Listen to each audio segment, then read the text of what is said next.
All right, we're continuing our study on parenting. We're dealing today with the wayward child. We'll define that in just a few moments. This is where we are. We're in lesson 14, lesson 12 of the workbook, but this is overall lesson number 14. We have 3 remaining. Next week we'll wind the workbook up, and then we add 2 studies to that, and then the series will be done.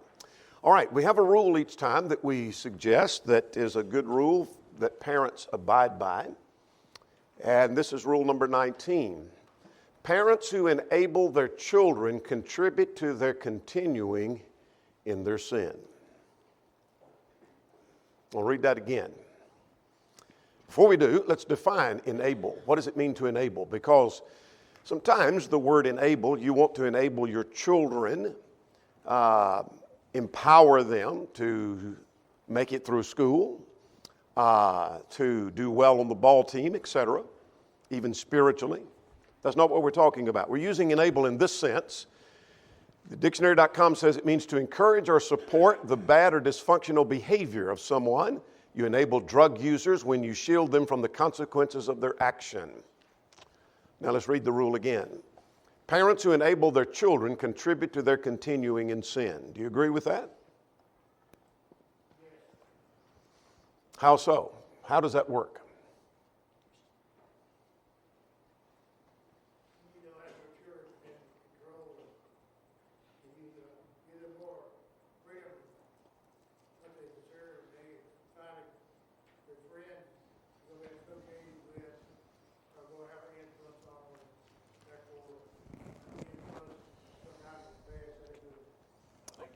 All right. Your definition, consequences of their actions, you need to let them fall. Yeah. Quicker the better. When we constantly bail them out, they're in trouble and we bail them out. They don't really suffer the consequence. We bail them out again. And it may start with something they break deliberately, and we take care of that, pay for it, cover that up for them.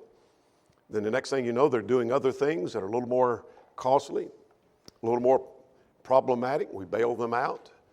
The drug user, maybe we don't condone the drugs, we don't control that, but we shield them from the consequences. One of the consequences may be they spend all their money, but I'm going to pay their bills. I'm going to make sure their rent's paid. I'm going to make sure they've got food on their table. I can't stand to see them go hungry, but they're spending their money over here on drinking and drugs, but I'm paying for other things for them. I'm enabling them. This is an important rule. We're going to say more about this toward the end of our study today. But I want you to get that rule. Parents who enable their children contribute to their continuing in sin. Though all the time we're hoping to get them out of the sin. We don't want them to continue in that, but we are enabling them. And when we do, we're contributing to their continuing in sin. We'll come back to that a little bit later. We're on page 70 if you're in the workbook. If you're not in the workbook, you'll have enough material on the screen to follow along with us. But if you are, you have a workbook, then, and some who are watching online in other places, other states have written and asked what workbook can we get so we can follow along. We're on page 70 now.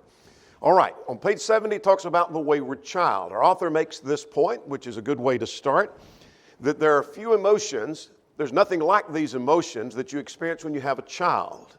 And so you think of that soon-to-be parent, expecting parents have this nervous anticipation of having a child. They're all excited. You can't describe the emotion you're going through when you're waiting for that child. And then there's this tremendous outpouring of emotion as you gauge at that newborn child that you've never experienced before, but you're going through this great emotion of that. And then words cannot describe the love as you put plans into motion to rear that child to maturity. And this is nothing new, though. Since the beginning of time, people have always experienced these emotions of having children. Since the beginning in the Garden of Eden, there has been this emotion and excitement of having children. But it's different because this is your family and this is your child that you've never experienced before. And all our author is trying to suggest is there's great emotion as you have a child and begin to rear the child. But there's few, if any, emotions match the disappointment when your child decides not to follow the plan that you have set forth and the word of the Lord has set forth. Nothing can begin to match that. That raises all sorts of questions, like where did I go wrong? What could I have done different? How could I change things? What did I do? What can I do now? You're heartbroken at their rebellion against you, their rebellion against God, and your heart is breaking over that. And this is not even beginning to match. This is far different from the emotion you experienced when the child was born and the excitement that you had. This is heartbreak like you cannot imagine. And so your anxiety and your stress soon gives way to depression and a feeling of hopelessness because you don't know what's going to happen with your child. You don't know what the future holds for your child. I think our author makes a good point right here, and that is that it's impossible to point to a single day action or decision as the cause. So when your child is rebelling, it's impossible to say, I'll tell you what started it. It was this day, this decision, this action, and if that had not happened, this would never have gone in this direction. Because usually it's a collection of contributing factors that happen over time. For example, just like apostasy in a church, the apostasy of an individual, you can't point to one day, this is what turned them. There were a number of contributing factors that contributed to that. Make sense? All right. Now, our author seems to focus in more one of these. We're going to try to focus in two directions this morning, which makes it a little difficult. Our author primarily focuses on that rebellious or disobedient child who's still at home, he doesn't mention this in these expressions, but the overtones of his material, and his good material, Tom Roberts is an excellent student. But anyway, the overtones of his material focuses on like a teenage child who's reached the teenage years and the middle school, high school years, and they're showing signs of rebellion, maybe talking back to their parents, maybe rebelling against the rules of their parents, getting involved in things that they shouldn't get involved in. And now you begin to realize, what can I do to salvage this child before they leave home? So that's going to be part of our focus.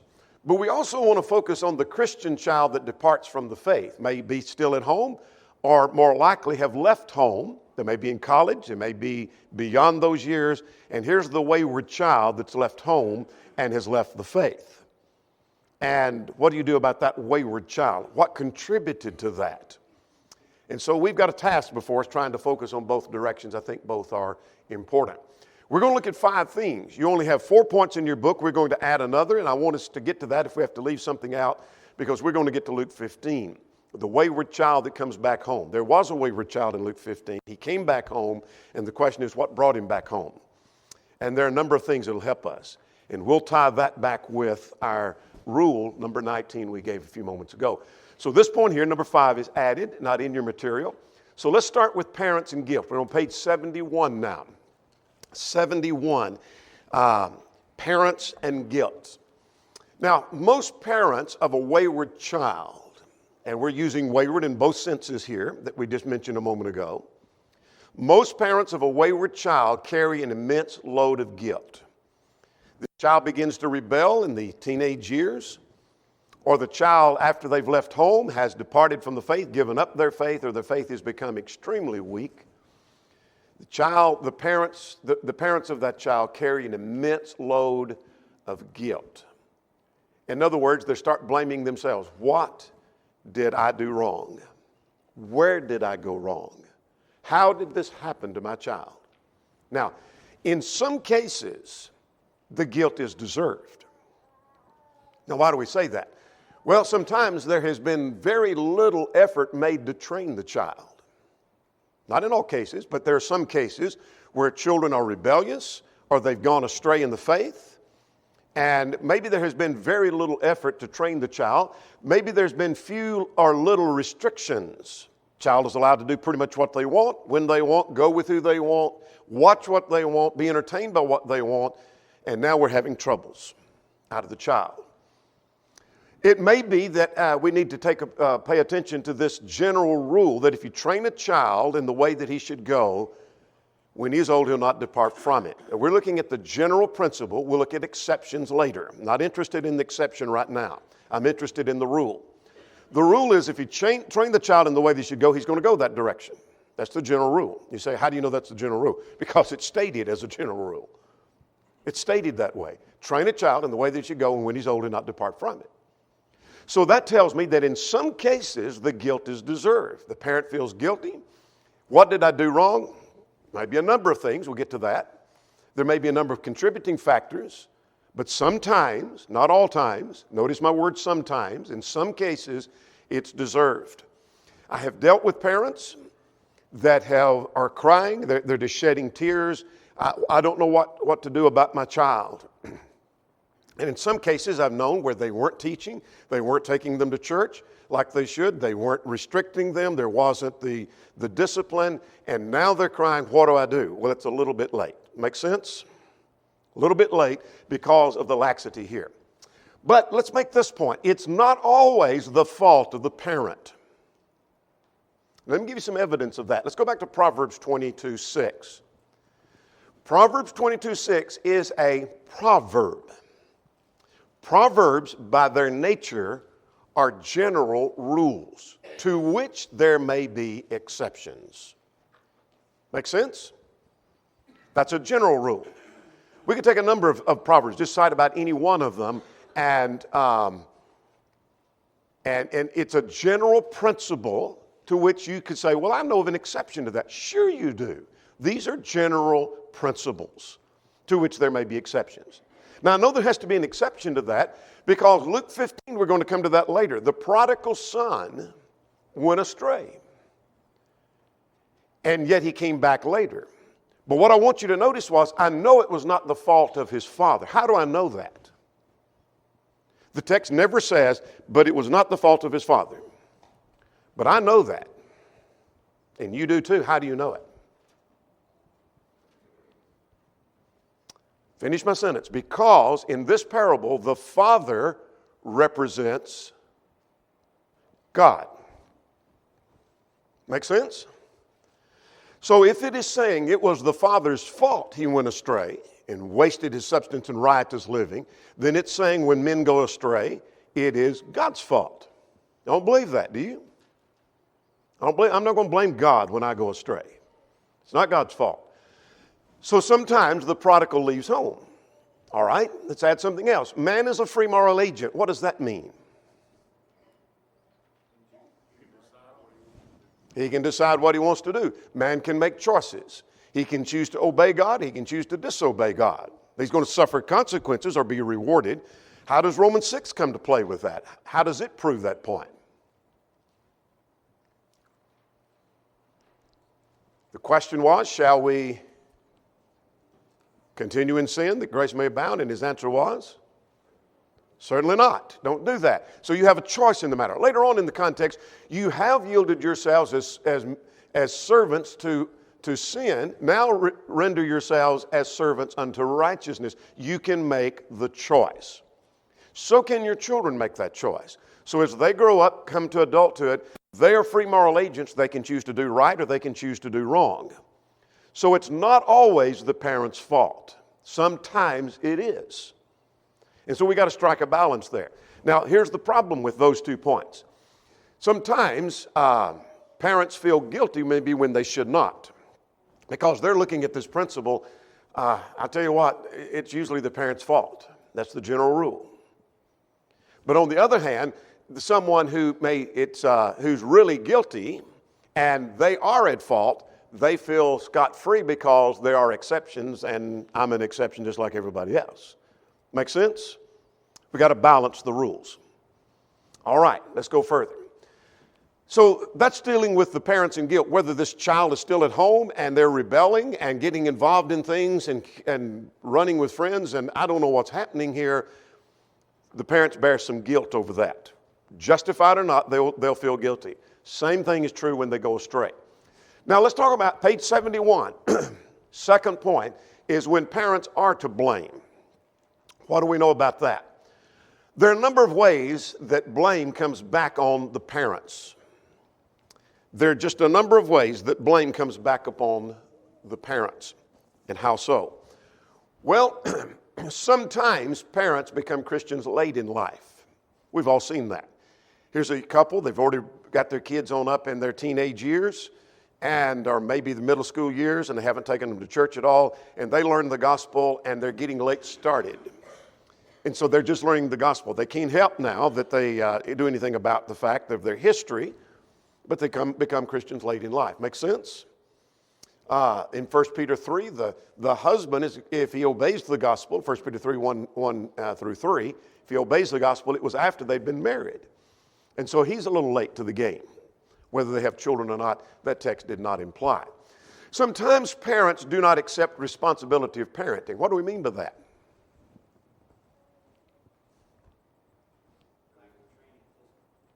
Say again? Lack of training, discipline. Leave it to other people. I don't want to bear the responsibility. Maybe the husband pretty much lets the wife see to all of that. Or maybe the wife says the husband is the disciplinarian. Let's let him see to basically training and rearing the children. Or maybe they expect the school to do that, or the church to do that for them, or the daycare, whatever the case. So they don't accept the responsibility. Sometimes costly mistakes are made, like maybe a lack of teaching. Let's go to Psalm 78. Now, Deuteronomy 6, we ought to know by now because we've alluded to that several times.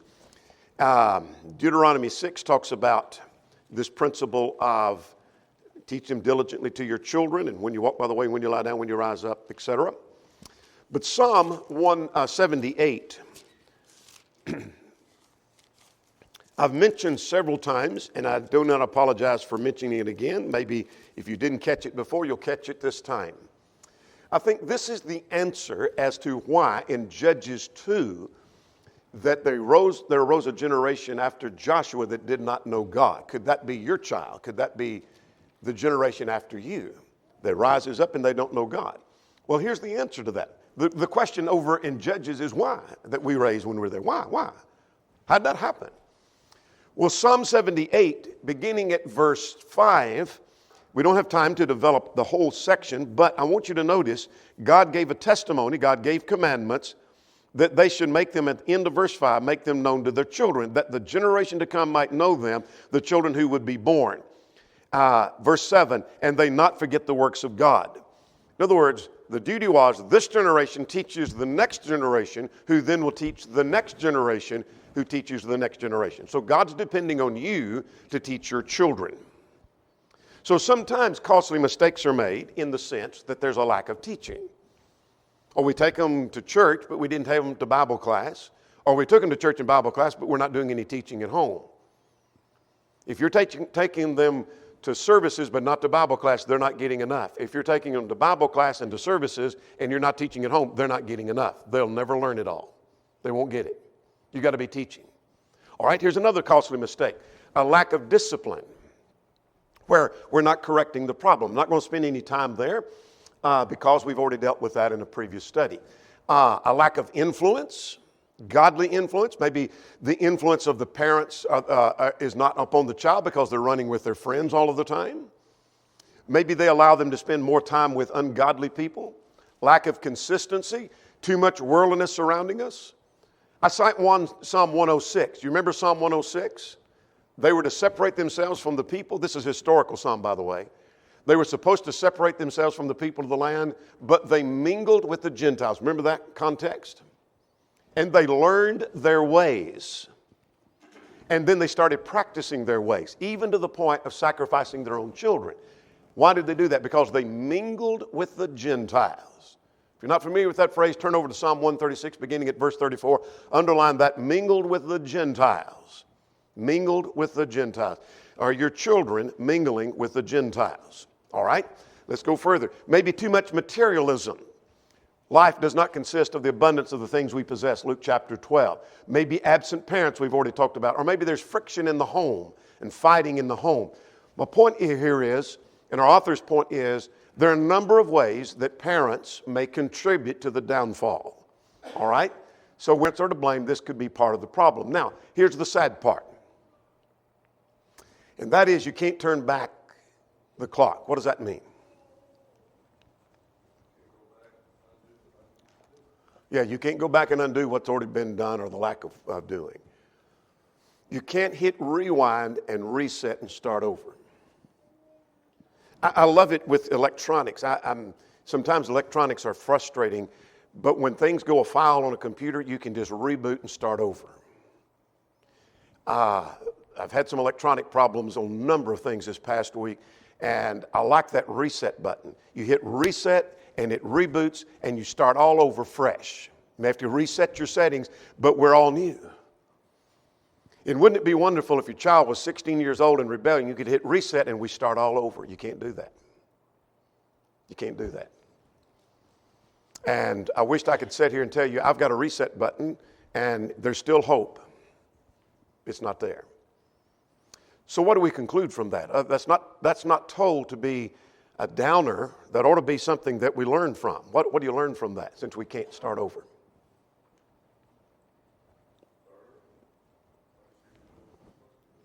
Yeah, when we get started, make sure you're doing the best you can do. Go in the right direction then. Start off on the right track because you don't have a redo. You don't have a reset. I don't know if staying in that feeling of guilt is very productive. I think you should have that feeling of guilt, but I think it's there to move you forward. You're right. You're right. And we're not going to stay there. We're going to move on. Yeah, we're not going to stay there. We're going to move on from that. Now, here's where, and that's why I said that, is because we're going to seek forgiveness. What do you do? What do you do when there is this feeling of guilt and you are to blame? You seek forgiveness. And beyond that, I don't know of anything other than two things you can do. And this may be where you were going. I'm not sure. Now, you seek forgiveness. And I've had parents ask me multiple times, ask me, what do I do? I've made mistakes with my children. What do I do? What do I do? I don't know of anything you can do but ask God to forgive you for the mistakes that you've made. And give me wisdom. And then come to accept the consequences of your action. What does Proverbs 13:15 have to do with this? The way of the transgressor is hard. What does that mean? I think that in our prayers, we should pray for that wayward child who suffered the consequences to make the way hard. All right, that's true. That's not exactly where I was going, but yeah, we want that to happen. As a parent, realizing that you've done wrong is a hard task, and it's something you have to live with. But it's not something you have to stay in that mindset. All right. You can use it to help others. There are consequences to sin. For example, let's say a guy has drunk all of his life, and he drank and drank, and he got drunk, and he's an alcoholic, and finally he comes and turns his life around toward the end of his life, and he's late in life, and his liver is shot. And he's crying, what do I do? What do I do? There are things you have to live with because of the consequences of your sin. You can get rid of the guilt, but there's still consequences you deal with. Or maybe he's lost all of his money in gambling, and I don't have a dime. In fact, I'm in debt. What do I do? You may have to live the rest of your life struggling because of the consequence of your sin. Can I get rid of the guilt? Sure. But the consequences come with that. Or here's a rapist or child abuser who cannot get a job in places because he has a reputation as a sex offender. Can he be forgiven? Sure he can. But he may be limited in where he works from the rest of his life. Does that make sense? So that's the point of Proverbs 13:15. There are consequences that go with sin. And so if I've made a mess raising my children, I can be forgiven. But I may just have to come to grips with this is just the way it is. Does that make sense? And secondly, then I can do what I can to correct the damage. If the child, if I'm where I can deal with the child, is still at home, maybe I can correct some damage. Maybe the child is away from home, I can do everything I can to restore them. But beyond that, I don't know of another thing that can be done. Does anybody know? I think one of the things you need to do is tell the child, have that conversation with them. I did things wrong. I've messed up. Here's how it's affected me. Here's how it's affected your life. Good point. Good point. Very good point. Yeah, pray for them constantly. And back to what Stephen said, I wasn't headed there a moment ago, but you want the child to suffer consequence. You don't want things to go well for your child who has gone astray. You hope they come to their knees and realize they need God and they're crushed. And you pray for that. And so when I know of someone who's gone astray, I pray they'll be crushed. There's one other thing, Donnie, that can give us peace of mind, is be reminded that Jesus said, I come to set a man against his father and a daughter against her mother. Be reminded that he's going to bring division in some families. Sometimes there's nothing we can do about that. Absolutely. That's going to come. Good point. Good point. Third point, page 71 now. I'm driving to get to the Luke 15. Necessary changes must restore God's order. Now, here's where we're going in two directions here. This is a little hard. This has to do with some measures to get a defiant child back in line. So you've got this teenager. Some of you are not near teenage years in your children, but you will be at some point. And when you get to that point, if you have a defiant child, here's some measures that will help get that child back in line. But this is also measures to prevent a wayward child so that doesn't happen when they leave home and they've gone astray in the faith. Make sense? So let's start listing some things. Both parents need to be Christians. So you start with setting the proper example of being submissive to the will of God, being obedient to the gospel. And a religiously divided home doesn't contribute to the child's spirituality. Would you agree with that? If we expect our children to be submissive, then we've got to be submissive to God. Notice in Acts 24:25, Paul told Felix, reasoned with him concerning righteousness, temperance, and judgment to come. The temperance is what I'm interested in, and that is you suppress your will and yield to the will of another, in this case God, and you're trying to get your child to realize you need to suppress your will and yield not only to the will of God, but to the will of the parents. Make sense? So both parents being Christians is vitally important to rearing your child correctly. All right? The husband must be the head of the wife. That started in the Garden of Eden in Genesis 3:16. He will rule over you. And Ephesians 5, husband is the head of the wife. Same principle in Colossians 3. If the child grows up in a home and they see dad is being a weak leader and he is manipulated by mom, what are they going to conclude and what's that going to do to their spirituality?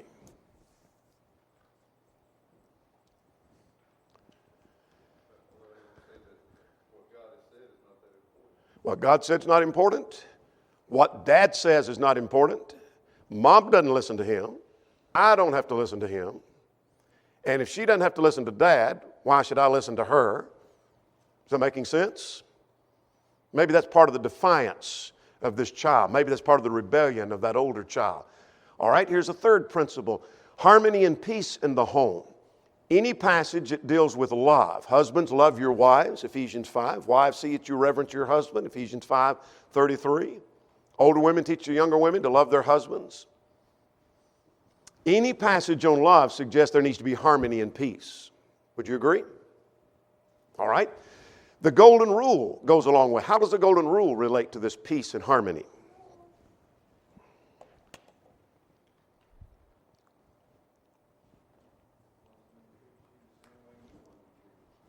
Yeah. You want to treat your mate the way you want to be treated. You want to treat your husband, your wife, your children. And so that goes a long way for harmony and peace. I like what our author said. This is almost a direct quote number 3 from our author in the workbook. You can't expect children to rise above the environment they're raised in. In other words, if they're raised in an environment of arguing and conflict and anger and tension, you can't expect them to be much better in their homes and in their family and in their relationship with you. Does that make sense? Maybe the reason they're arguing back is they've heard y'all arguing as mom and dad. Maybe the reason they're fussing at the parents is because they've heard parents fussing at each other. And so that environment contributes to that. A child that receives more hollering than love and gentleness will resent and rebel. Would you agree with that? Or is that a good thing to constantly be yelling at your child and screaming and showing anger at your child rather than showing love and gentleness? Absolutely. Violates the principle of Colossians 3. Anything else? All right, mom at home. Is that important? Now, we're not saying that this mom being at home, that there's anything wrong with mom working outside the home. Proverbs 31, we've pointed out numerous times. This woman was doing things outside the home. She's buying and selling. which had nothing directly to do with her work as a wife and as a mother other than contributing to the family, to the good of the family. So that's not wrong, but we are saying that her greatest work is being a wife and a mother. Would you agree with that? And if so, why?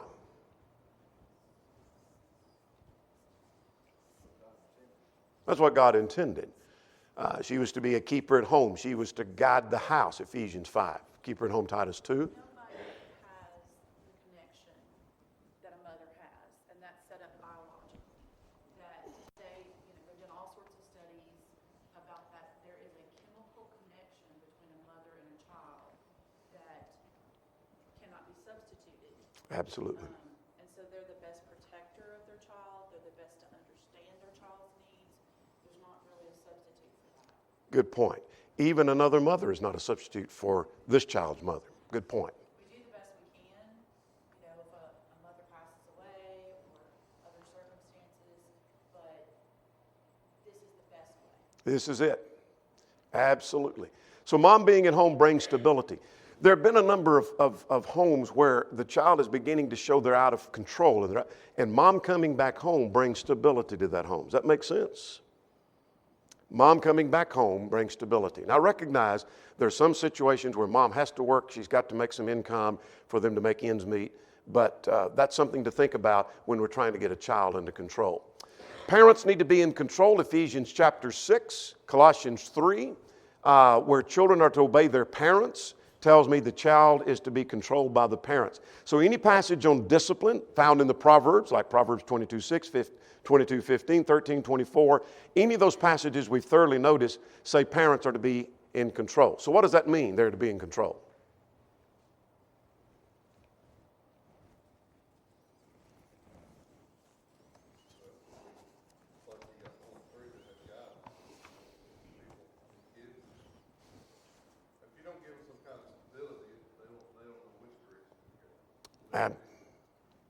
You're exactly right. Absolutely right.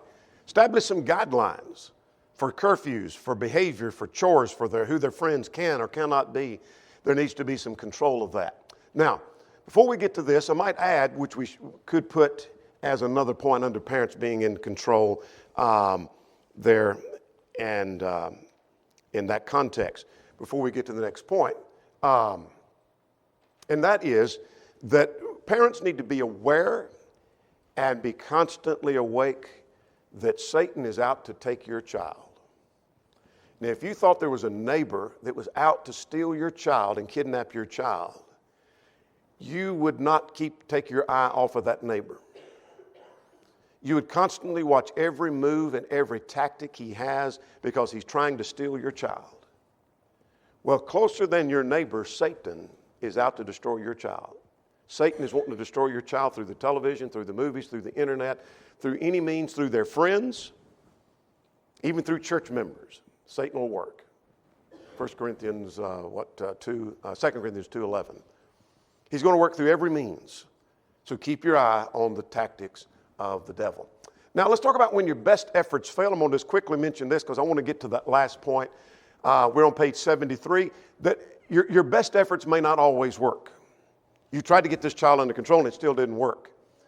And here's the principle we need to understand, and that is that each person gives an account of themselves. Romans 14 in verse 12 is a good passage that makes that point. 2 Corinthians 5 does the same thing. If your child departs, the point here is that you need to remain faithful. And why do I need to do that? Well, to save my own soul. What else could be accomplished? My child goes astray, my child rebels, they depart from the Lord, but I remain faithful. What else is going to be accomplished, or could be? Say again? You may draw them back. How? Well, your example and your diligence, even in the face of something that is so emotional. Absolutely. Your child will never forget what they saw and heard at home. Now, they may reject it, but they'll never forget the example. Mom and Dad went to church all the time. And so you remain faithful. Even after I left home, they remain faithful. Your child's going to remember. And it may bear fruits years later, after you're gone. They may remember something you said or you did. Now, I was pushing to get to this, so let's go to Luke 15. Let's open our Bibles to Luke 15 and spend the rest of our time there, which is not much, but we're going to squeeze what we can in. This was a wayward child. And so in this audience, we don't have to set the entire context, which if we had more time, we might do anyway. You're familiar with the story. The young man took off, asked for his substance, and he went off and wasted it with riotous living and went off. He's a Jew and did things Jews should never do. And so what brought him back home? Well, first of all, and I'm driving at one particular point I want to get to, but we're going to list them all here. He first of all took an honest look at his real condition. And that's when he said that my father has hired servants with bread enough to spare, and I perish with hunger. Look at what I've become. Look at where I've gone. Look at the condition I'm in. Secondly, what brought him back home? He took a future look at where he was headed. I perish with hunger. If I stay on this road, then I'm going to perish. And that's part of what brought him back home. Here's the point I wanted to drive at. Look at verse 16. If you don't have this underlined in your Bible, this would be a good time to do it. I missed it, and I missed it for a number of years. And a brother pointed that out to me, and he said, you know what, I missed that for a number of years until a recovering alcoholic pointed out to him, have you ever noticed that Luke chapter 15 and verse 16 said that no one gave him anything? And this recovering alcoholic said, as long as people were enabling me, I stayed where I was. But he said they finally quit, and they quit enabling me, and I finally came to my knees. Does that make sense? I might underline that phrase. No one gave him anything. No one enabled him. To look at him and feel sorry for him and say, I think I'll take him some food.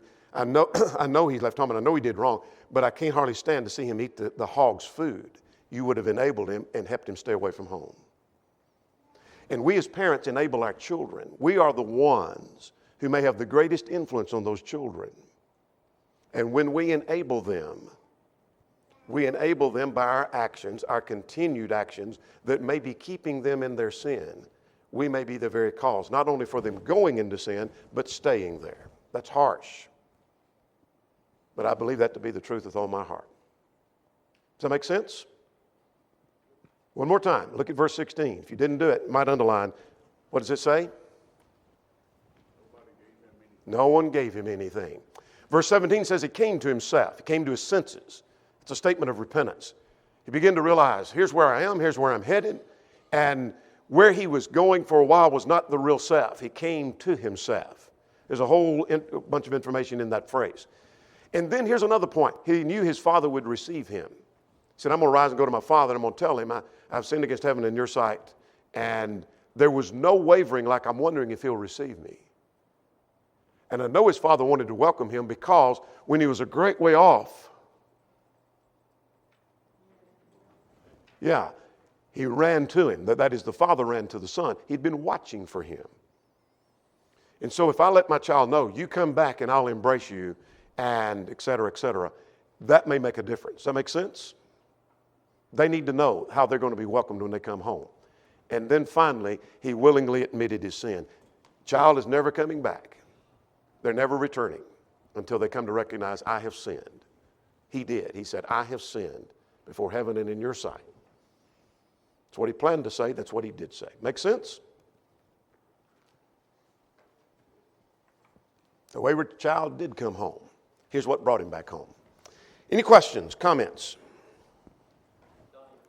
If it was the parent was crushed because of his child leaving and it destroyed him faithfully, the son would have not had anything to come back to God. Us as parents, we have to remain firm in the faith of God. Even though it's crushed, Yeah. we've got to be diligent. Got to keep on. Keep pressing on. Do what's right. All right. We're going to stop right there. Next week, we wind the workbook up, but we'll continue on for 2 more weeks beyond that.